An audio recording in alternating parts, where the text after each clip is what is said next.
Remove this janitor from the premises right now! Ma'am, I'm going to need you to lower your voice. Do you know who I am? I manage 3 stores in this mall. Yes, ma'am. I know exactly who you are. Off and do your goddamn mission.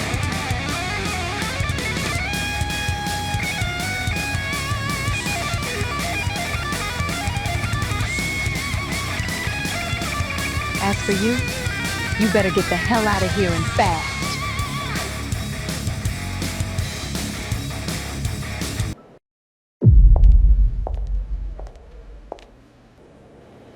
Mr. Hargrove, the executive team is ready for the 2 o'clock walkthrough. Mr. Hargrove? You just asked the owner of Water Tower Place for a divorce in his own food court. My name is Gregory Hargrove. I'm 38 years old, and for most of my life, I believed one simple thing. Respect isn't loud. It doesn't announce itself. It shows up in the small hours, in the quiet work nobody claps for. I want to start by telling you exactly where I was standing on the day my marriage ended, in front of 300 strangers. I was on my knees in aisle 6 of the ground floor at Water Tower Place, wringing out a mop over a yellow caution bucket, wearing an orange and gray janitorial uniform with Hargrove stitched crooked over the pocket. It was a Sunday afternoon in September, the kind of golden hour that turns the Magnificent Mile into a river of shopping bags and perfume. And that's when I heard heels, sharp, deliberate, unmistakable, clicking across the marble like a countdown. I didn't need to look up. I'd know that walk anywhere. 9 years of marriage teaches a man a woman's footsteps the way he learns a hymn by heart. Before we get into this story, I want you to sit with that image for a second. A man on his knees with a mop, and his own wife walking toward him like he was a stranger blocking her path.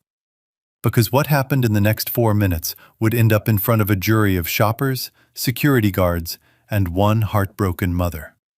And not a single one of them, including Celeste, knew who I actually was. Keep that in your back pocket as we go, because sometimes the person life teaches you to overlook is the very one holding up the roof over your head. Her name is Celeste. Celeste Hargrove, 34, a luxury retail manager 2 floors up, the kind of woman who could make an eyeliner wing look like a legal threat. She stopped at the customer service counter, 6 feet from where I knelt, and set down a folder thick enough to hold a mortgage. Then she said the sentence I will remember on the day I die. Sign this, Gregory. I can't be with a man with no ambition. She didn't whisper it. She said it clean and clear, the way you'd read off a grocery list, like my whole life was an inconvenience she'd already decided to return. A few shoppers slowed down. A teenage girl by the pretzel stand lifted her phone. Somewhere behind the perfume counter, a woman gasped. "Isn't that the retail manager? Is she really?" And didn't finish. Celeste smiled. Not a cruel smile, worse than that. A patient one. The kind you give a child who still hasn't learned simple math. "I deserve better than a janitor," she said, louder now. Loud enough for the pretzel girl and the perfume woman and God himself to hear it. "I deserve a man with ambition." I set the mop against the bucket. My hands were steady, steadier than they had any right to be. I looked down at the folder. It was a settlement agreement, the kind her attorney draws up before anything ever reaches a courtroom, and every page of it was already signed. Her signature, round and confident, sat at the bottom of 6 different lines. Only mine was missing. Here's the thing about being underestimated for 9 straight years. You get very good at keeping your face still while your whole chest is on fire. I thought about the night 8 years ago, when a doctor at Northwestern Memorial said the word carcinoma out loud for the first time, and how I walked out of that hospital and called my general contractor, to withdraw from a $400 million development bid in the Loop, the biggest project of my career, because Celeste needed someone home at 3 in the morning when the fear got too big for her to carry alone. I thought about the 2-story brick house on King Drive in Bronzeville, my grandfather's house, the one where my father's ashes still sat on the mantel, and how I sold every board and every memory of it for $2.8 million to pay for a clinical trial. I thought about missing my own father's funeral because I was in a hospital chair holding Celeste's hand instead. I never told her the second half of any of those stories, not once, because that's not the kind of man I was raised to be. But standing there, mop in hand, watching my wife announce to a mall full of strangers that I lacked ambition, I understood something had shifted in me. Quiet, but final, like a lock clicking shut. "We'll talk about this at home," I said. Celeste laughed, a short, bright, humiliating sound. "Home? You mean the $1,800 rental on near North Side?" She tapped one manicured nail against the folder. "Sign it, Gregory. Today." What she didn't know, what almost no one in that building knew except one woman in an office on the 42nd floor, was that Water Tower Place itself, every marble tile, every glass elevator, every storefront she managed and mocked me beneath, belonged to me. Had belonged to me, quietly, through a chain of holding companies, for 9 years. 9 years, not one word. She thought she was leaving a janitor. She had no idea she was about to hand divorce papers to the man who signed her paycheck. The mall had been quiet that morning before she arrived, sunlight coming soft through the atrium skylights, the fountain on the second level running its same lazy rhythm it had run for decades, an elderly couple sharing a soft pretzel on a bench near the escalator. I had mopped that same stretch of marble 2,000 times. I knew which tile squeaked, which skylight leaked when the wind came hard off Lake Michigan, which security guard liked his coffee black. In its own strange way, it was my sanctuary. I had no idea that in 11 minutes, that sanctuary would become a stage. Stay with me, because what happens next, the papers, the folder, the 4 minutes that turned into the most talked about afternoon in Water Tower Place history, is only the beginning of what my wife didn't know she was starting. I didn't sign the folder that morning. I picked up my mop instead, and I said the only thing I could manage without my voice breaking. "We'll talk about this at home." Celeste rolled her eyes so hard, I swear I heard it. "Home? You mean the $1,800 rental on near North Side, Gregory? Because that's not a home. That's a waiting room for a life you never got around to building." She turned on her heel and walked off toward the escalator, leaving the folder on the counter like a receipt she didn't need.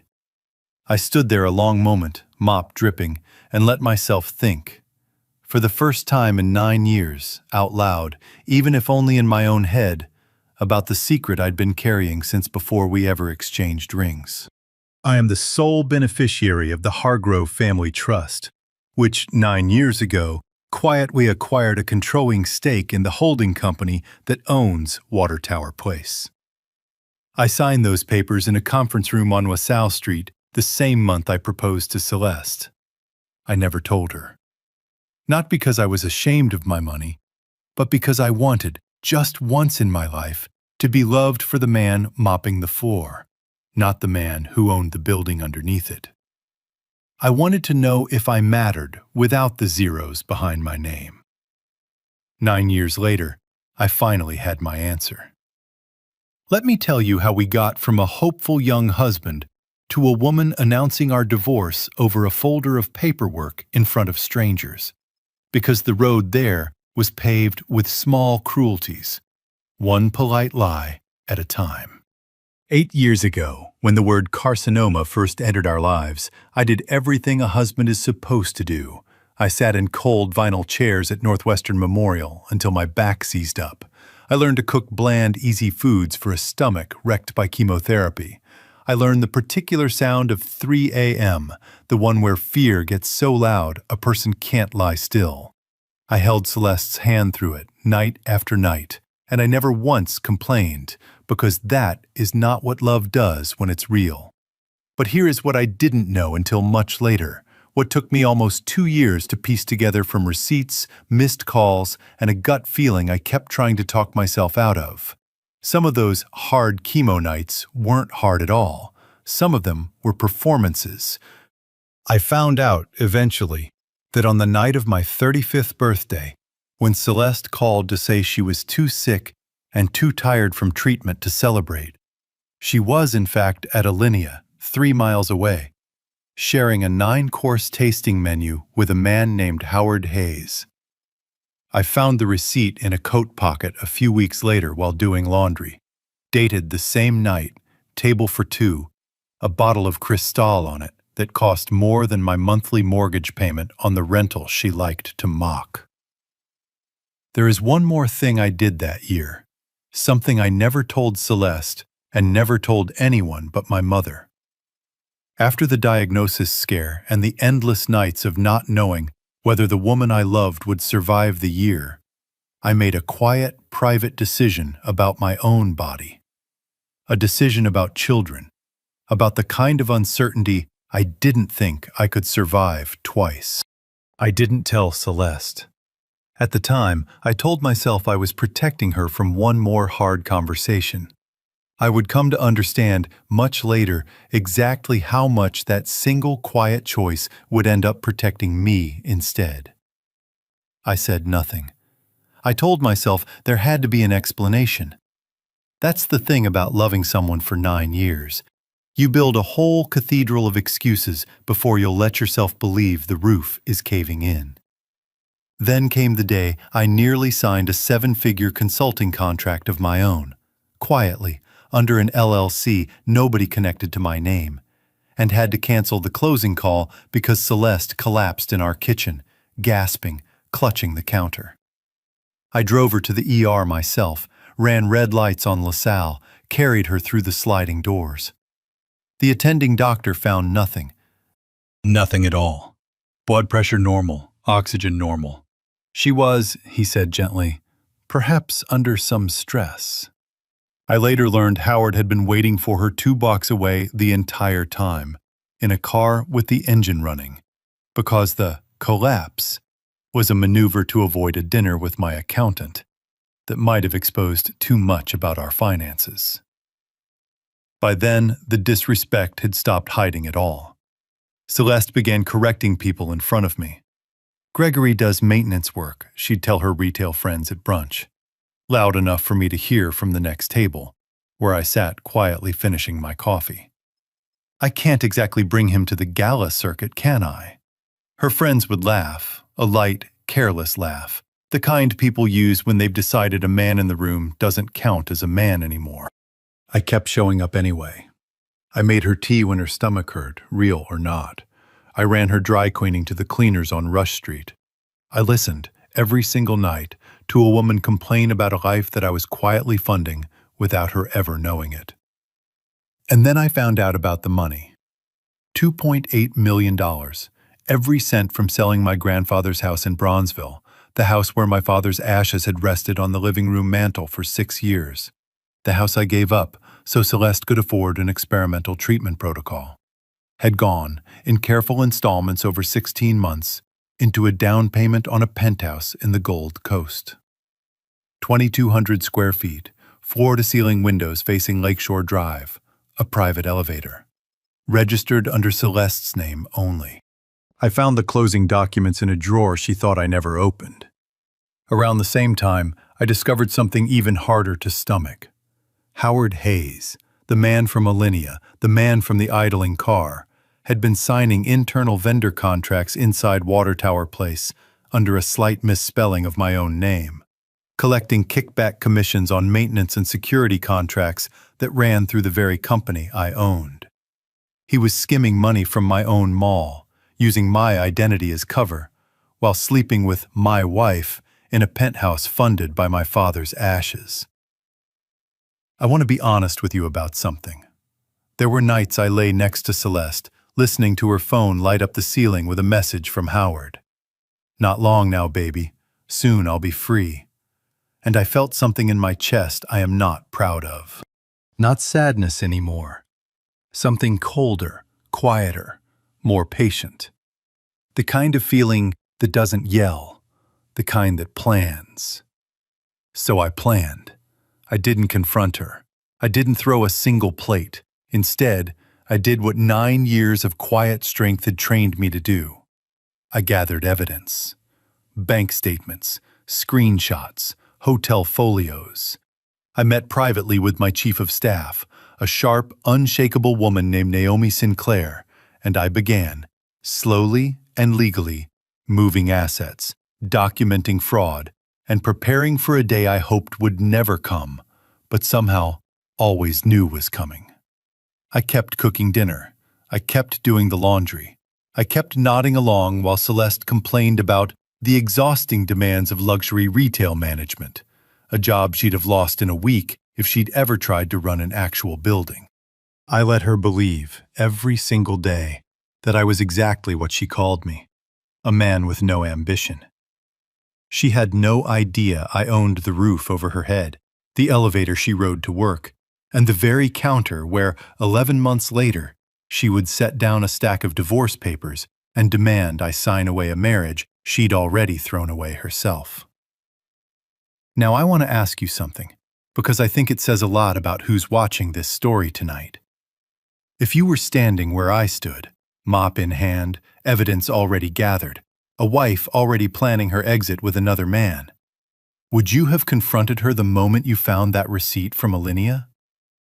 Or would you have done exactly what I did, stayed quiet, kept building, and waited for the truth to surface on its own terms? Team confront her now, or team stay quiet and build? Drop your team below. One word is enough, because what Gregory decides next is about to turn an ordinary Sunday at the mall into the most talked-about afternoon in Chicago. 3 weeks after that Sunday in September, Celeste decided she wasn't finished. If tearing me down once in the mall hadn't worked, she'd simply do it again. Bigger, louder, with an audience she couldn't ignore.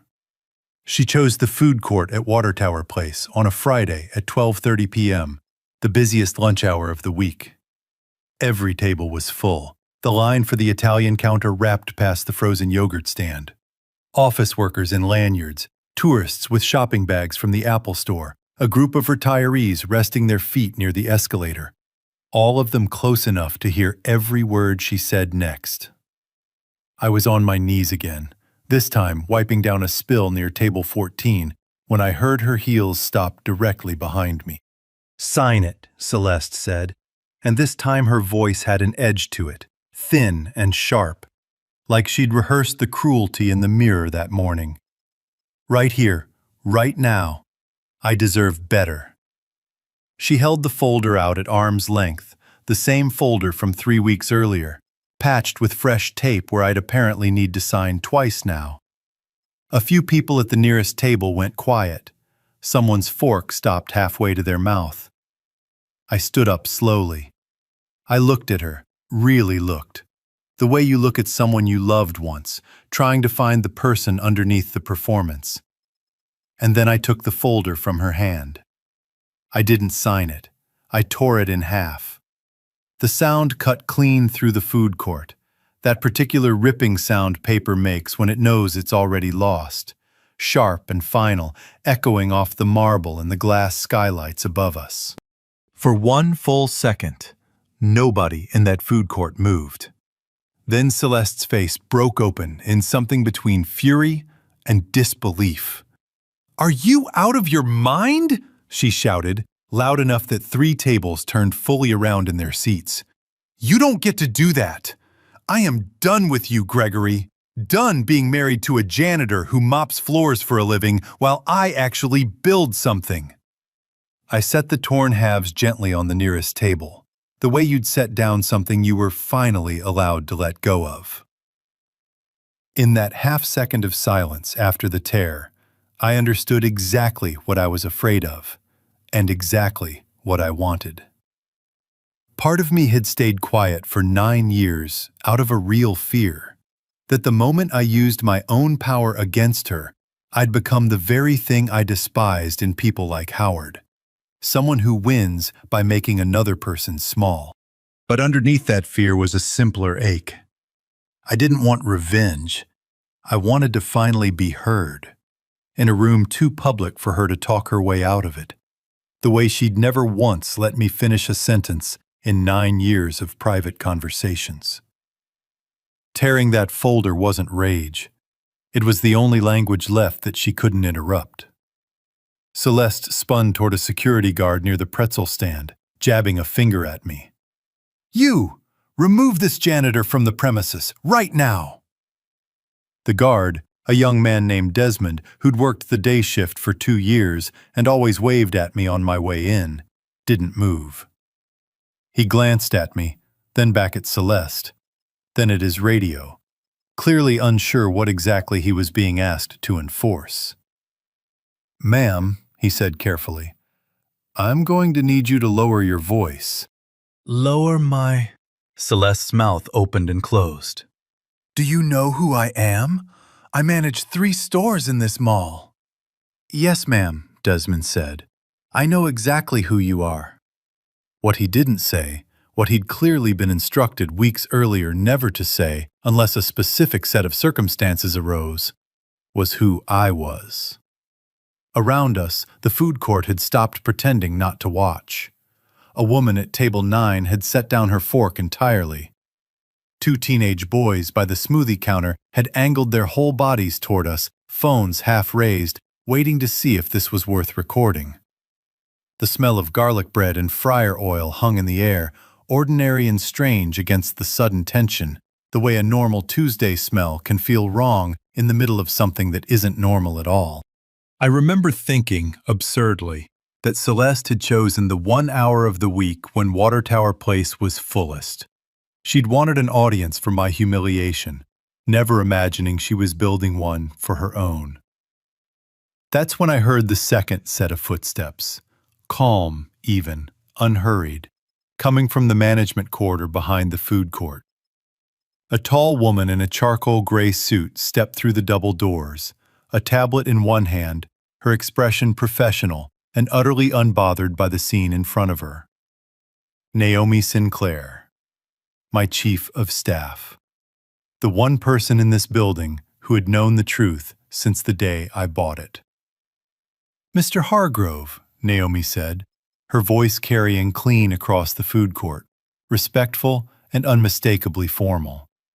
"The executive team is ready for the 2 o'clock walkthrough whenever you are." For a moment, nobody understood what they'd just heard. Then, slowly, table by table, the food court began to understand. Celeste's face went the color of the tile beneath her feet. "Mr.—" she started and stopped. "Mr. Hargrove?" Her eyes moved from Naomi to me, then down at my orange and gray uniform, then back up to my face, like she was trying to make 2 facts occupy the same body and failing completely. "That's not— Gregory doesn't— You're talking to the janitor." "I'm talking to the owner of Water Tower Place," Naomi said, without a trace of drama, the way you'd correct a typo. "Mr. Hargrove has held controlling interest in this property for 9 years. Behind Celeste, a man in a slim-fit lavender suit and an oversized gold Rolex had been walking toward her, arms already opening for an embrace, a proud smile stretched across his face, like he'd arrived just in time to witness a victory. Howard Hayes. He froze mid-step, arms still half raised, his smile collapsing in real time as the words 9 years and owner landed somewhere behind his eyes. I looked at Howard first, just for a moment. Long enough for him to understand that I knew exactly who he was, exactly what he'd been signing under my name in my own vendor contracts, and exactly how long I'd been watching him do it. Then I looked back at Celeste. The food court had gone almost entirely silent now, save for a toddler somewhere near the Chick-fil-A line asking his mother what was happening. Phones were coming up around the room. Not many, but enough. Somebody's lunch break was about to become somebody else's video with 400,000 views by Monday morning. I stepped closer to Celeste, close enough that only she could hear the next part clearly, though the room had gone quiet enough that most of it carried anyway.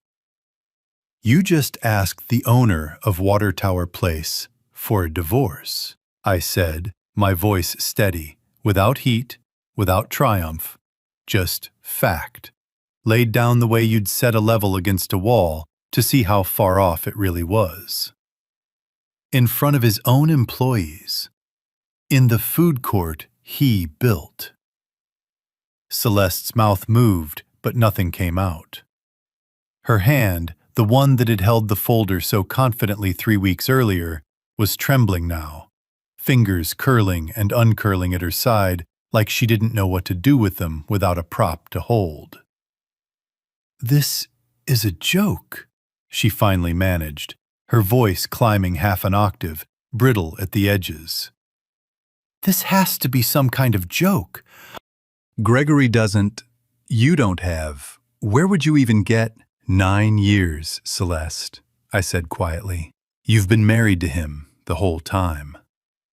Somewhere behind her, Howard had gone very pale and very still, the gold Rolex on his wrist suddenly looking less like a trophy and more like evidence. Naomi stepped forward, tablet still in hand, and looked at Celeste with the calm, unbothered patience of a woman who had clearly been waiting 9 years for this exact Friday. "Mrs. Hargrove," she said, "I think it would be best if we continued this conversation somewhere more private.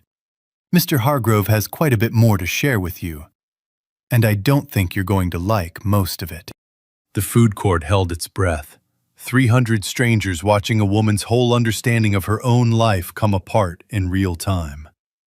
And I stood there in my orange and gray uniform, mop still leaning against a nearby chair, finally being seen for exactly who I was. But Celeste had no idea we'd barely started. The hardest truths about the house, about the money, about my father, about 11 months of quiet preparation were still waiting behind that management corridor door. And they were about to break her, far worse than any torn piece of paper ever could. We moved to the management corridor, though moved isn't quite the right word for what Celeste did.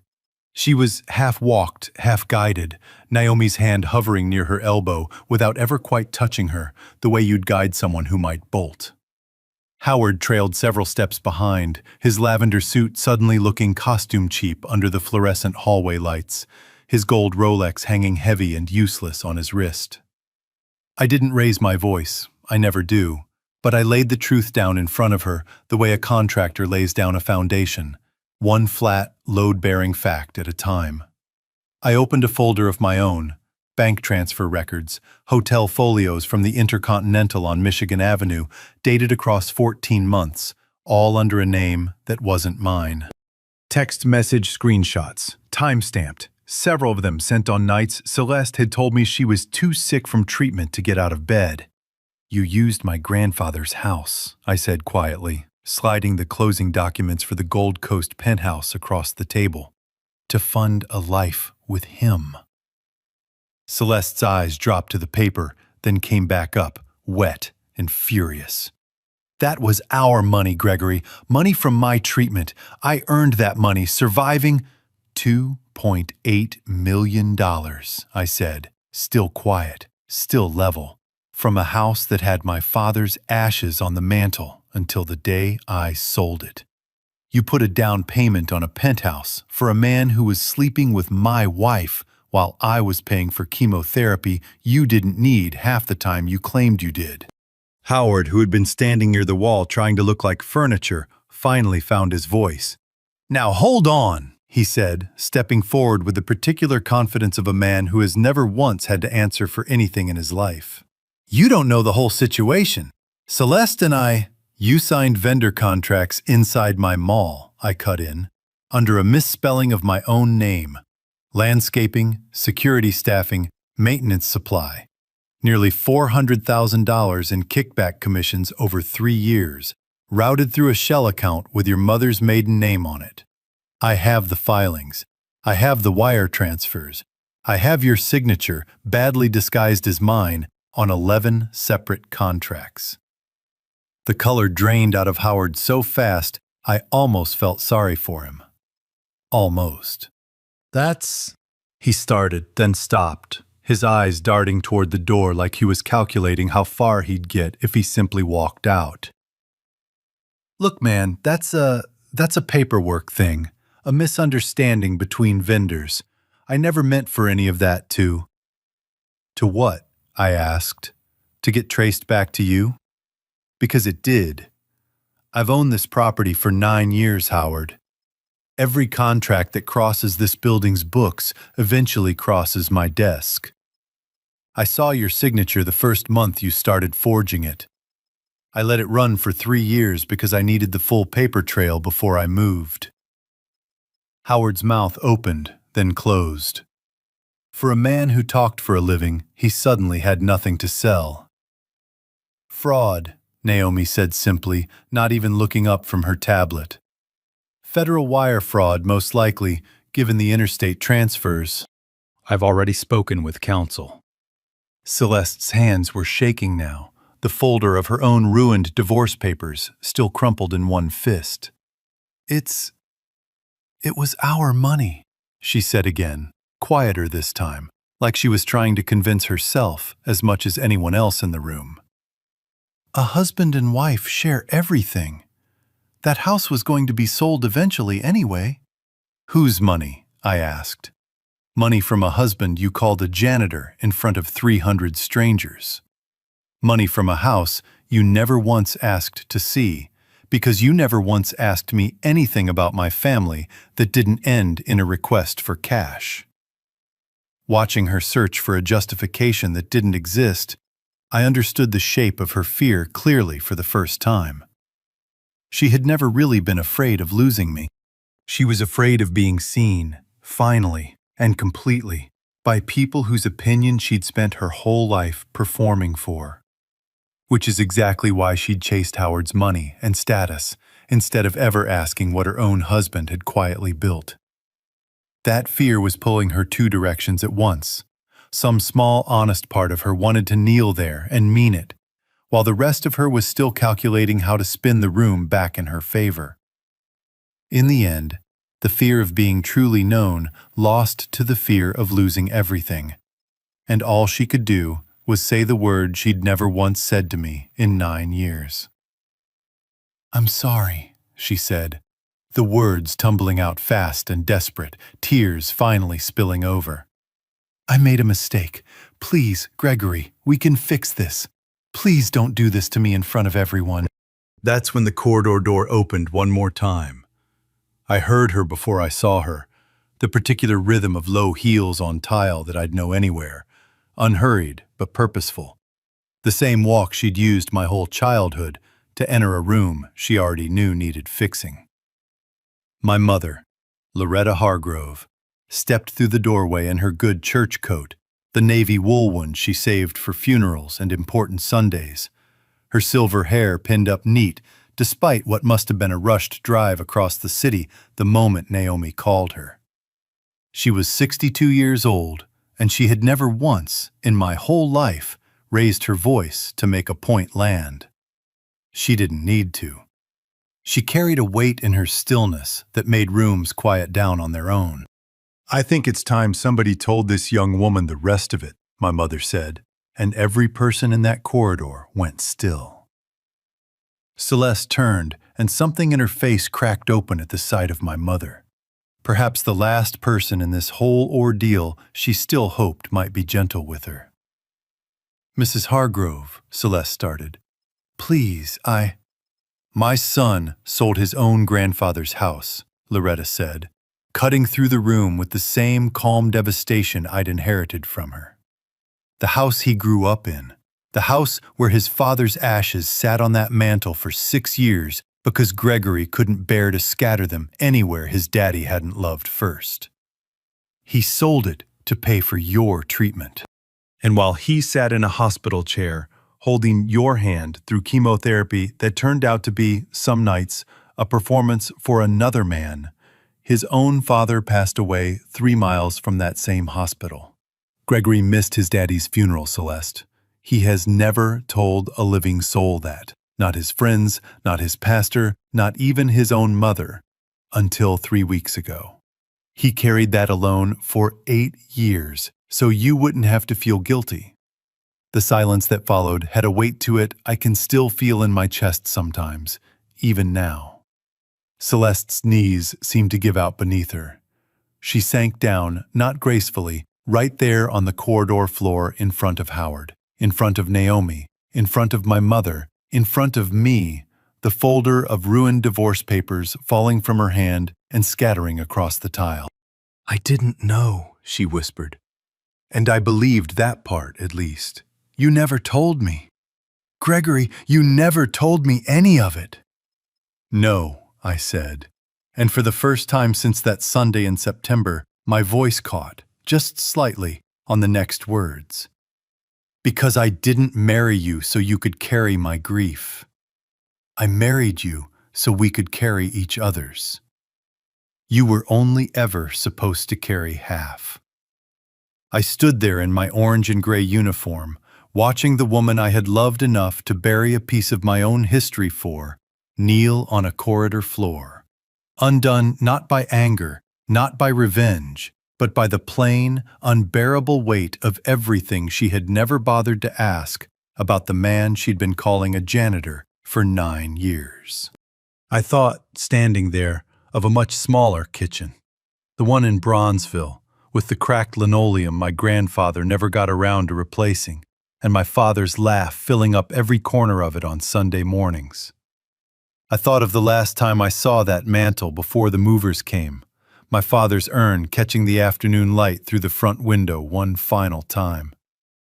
I had made my peace with that loss alone, in silence, because I believed love meant protecting the people you married from your own pain.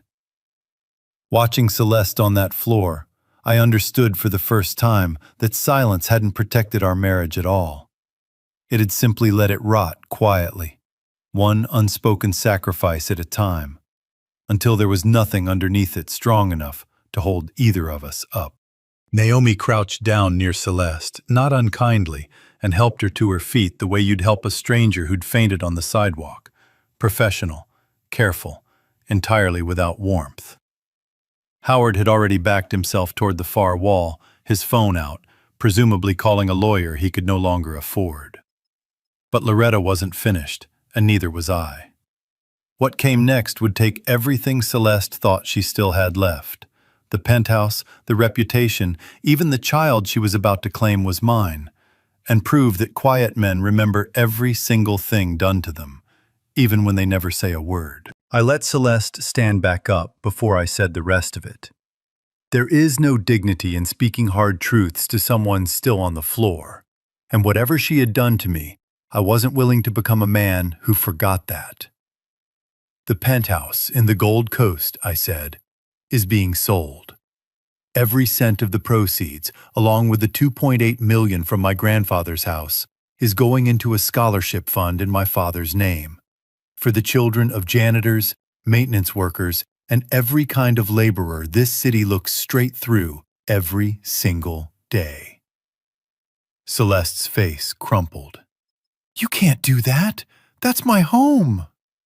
"It was never your home," I said. "It was a hiding place, built with money that belonged to a man's memory you never once asked about." She reached for the last card she had left, the one I think she'd been holding in reserve the whole time, hoping she'd never need it. Her hand went to her stomach, and her voice dropped into something soft and pleading. "Gregory, please. I'm carrying your child. Doesn't that mean anything to you? Are you really going to do this to your own baby?" The corridor went quiet in a different way now, not shocked, but heavy, the way a room gets when everyone senses a line about to be crossed that can't be uncrossed. I reached into my jacket and took out a folded envelope I had carried for 3 months. Inside it was a medical record from a urology clinic on Michigan Avenue, dated 4 years earlier, the year after Celeste's diagnosis. The year I quietly decided I couldn't survive watching another person I loved suffer through something I couldn't control, and made a private choice about my own body I never told her about. I set it on the table in front of her, already opened. I had a vasectomy 4 years ago, I said quietly. Confirmed sterile 3 months after the procedure, per my own follow-up testing. And reconfirmed just 3 months ago when I suspected you might try something like this. Whoever's child you're carrying, Celeste, it isn't mine. It never could have been. Her whole body seemed to fold inward, like something had finally given way beneath a weight it had been holding far too long. She sank into the nearest chair, one hand pressed flat against her stomach, the same gesture she'd used moments earlier to plead with me, now looking hollow and useless in her lap. Howard, standing near the wall, made a small, involuntary sound, somewhere between a laugh and a sob. The sound of a man realizing the woman he'd risked everything for had been lying to both of them at once. "You told me it was mine," he said quietly, more to himself than to her, and for the first time all afternoon, I almost believed there was something underneath that lavender suit besides ambition. "I want to tell you something else," I said, and for the first time that day, I let the fatigue I'd carried for 9 years show plainly on my face. I didn't decide to end this marriage today. I decided 11 months ago, the day I found the hotel folio from the Intercontinental.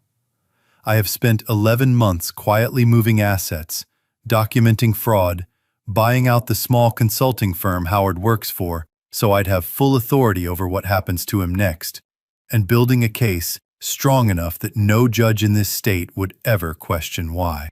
Everything that has happened in this building today, the food court, the folder, this corridor, I let happen exactly the way it happened, because I needed you to understand, publicly and completely, that quiet is not the same as weak. Naomi stepped forward and spoke to Celeste with the flat professionalism of someone closing a file. "Mrs. Hargrove, security will escort you to collect your personal items from the retail office. Given the fraud investigation now underway regarding Mr. Hayes, you may want to consider separate legal counsel of your own." 2 security guards, Desmond among them, moved to either side of Celeste, not roughly, but firmly, the kind of hold that says the conversation is over, whether or not you agree. Howard was already being walked in the opposite direction by building security and, I later learned, met in the parking garage by 2 men in suits representing the consulting firm's new ownership, mine, with paperwork terminating his employment effective immediately. Celeste twisted back once, reaching toward me. "Gregory, please. 9 years. Please don't do this." I looked at her one final time, not with hatred. Hatred takes too much energy, and I didn't have any left to spend on her. "You did this," I said. "I just finally let you see it." I turned and walked out through the management corridor with Naomi at my side, my mother a few steps behind us, and I did not look back. Not once. Behind us, I heard Celeste's voice break into something raw and wordless. But I kept walking, past the mopping cart I would never touch again, out into the golden late afternoon light spilling through the atrium skylights. That night, I sat with my mother in my penthouse in Streeterville, the one I had quietly owned for years, the one Celeste never knew existed, drinking chamomile tea from mismatched cups, the same chipped blue one she'd been using since I was a boy. "You did right, Gregory," she said, wrapping both hands around her cup. "Your daddy would be proud of you today, not for the money, for the patience it took to get here without losing yourself." I kept waiting to feel triumphant, I told her. Instead, I just feel tired. Good tired. The kind you feel after finally putting down something heavy you didn't realize you'd been carrying. My mother reached over and patted my hand, the same way she had when I was 7 years old and scraped my knee on the sidewalk outside the Bronzeville house. "That's what letting go feels like the first time," she said. "It's supposed to feel like nothing at all. That's how you know it's real." I looked down at my wrist, at the plain steel watch I'd worn every day for 9 years, the one Celeste had once called cheap in front of her friends at brunch. I unclasped it slowly and set it on the coffee table between us. Not because it was broken, but because I finally understood I didn't need it to remind me what I'd survived anymore. For the first time in longer than I could remember, I slept a full 8 hours that night, with no fear waiting for me at 3 a.m. 3 months later, I stood on a small stage set up in the atrium of Water Tower Place, under the same skylights that had once watched me mop these floors in silence for 9 years. I was wearing my orange and gray janitorial uniform one more time, on purpose, in front of nearly 2,000 employees gathered for what building management now called simply the town hall. I could have worn a suit. Naomi offered me one. I told her no. Some of you knew me as Gregory from maintenance, I said, my voice carrying clean through a small speaker system. No notes in my hands, nothing rehearsed. Some of you have only known me the last 3 months as Mr. Hargrove. I want you to understand something plainly, because I think it matters more than anything else I could tell you today. I am both of those men. I have always been both of those men. Nothing about who I really am changed the day you found out what I owned. A few people in the crowd laughed softly, the good kind of laugh, the kind that comes from recognition rather than mockery. For 9 years I mopped these floors because my wife was sick, and I needed to be close to her without the weight of my own name following me into every room, I continued. Along the way, I learned something I don't think I could have learned any other way. I learned exactly how people treat someone they believe has nothing to offer them. Some of you were kind to me back then, not knowing who I was. Desmond in security, Miss Ruthie who ran the pretzel stand and always saved me the broken ones. I remember every one of you, and I promise you, so does this company. I paused, looking out over the crowd. Young mothers on their lunch break, retirees who'd worked the mall since it opened, a teenage boy in a stockroom uniform standing near the back, watching me with the particular attention of someone deciding what kind of man he wanted to become. So here's what I want you to take from today, I said. Don't ever mistake someone's uniform for the whole of who they are. Don't ever assume the man mopping the floor has nothing to teach you. And don't ever assume the person with the least visible power in the room has the least actual say in how your life turns out. Some of you may be paid by people you'd never guess. Treat everyone like they might be. That afternoon, I planted a single oak tree in the small courtyard just outside the mall's east entrance, off Michigan Avenue, where the morning light hits first. My mother stood beside me while I packed the soil down with my own hands, the same hands that had held a mop for 9 years and signed the deed to this building 9 years before that. A small crowd gathered to watch, some of them the same people who used to nod at me in the hallway without ever learning my name, and I found I didn't mind their curiosity at all. It felt, oddly, like the first honest audience I'd had in years. 9 years to grow into what you already were, she said, watching the tree settle into the ground. That's not wasted time, Gregory. That's roots. I think about that a lot now. About roots, and how the things that hold us up the longest are almost always the things nobody can see. My father used to say a man's real character shows up in what he does when nobody's watching. And I spent 9 years proving that saying true without ever meaning to. I never went looking for revenge. Not really. What I wanted, more than anything, was for Celeste to understand, even if it cost me 9 years of silence to get there, that the man she'd once called ambitionless had been building something the whole time, just not the kind of something you can see from the outside. I don't carry bitterness about any of it anymore. Some nights, I stand at the window of my penthouse in Streeterville, looking out over the magnificent Mile, the same street where I once knelt with a mop and a caution bucket, and I feel something closer to peace than I've felt in a decade. I didn't need revenge.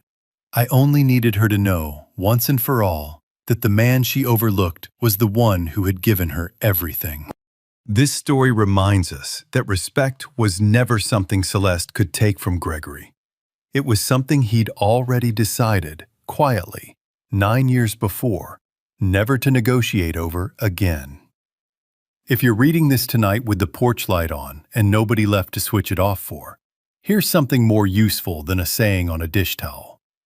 This Thursday, before the 5 o'clock news comes on, take down the good coffee tin, the one with the rooster on it you only bring out for company, and brew a full pot, even if you're the only one drinking it. Open the church directory to the widow's page and call just one, not to check on her, but to ask what she's having for supper, and wait through the whole answer.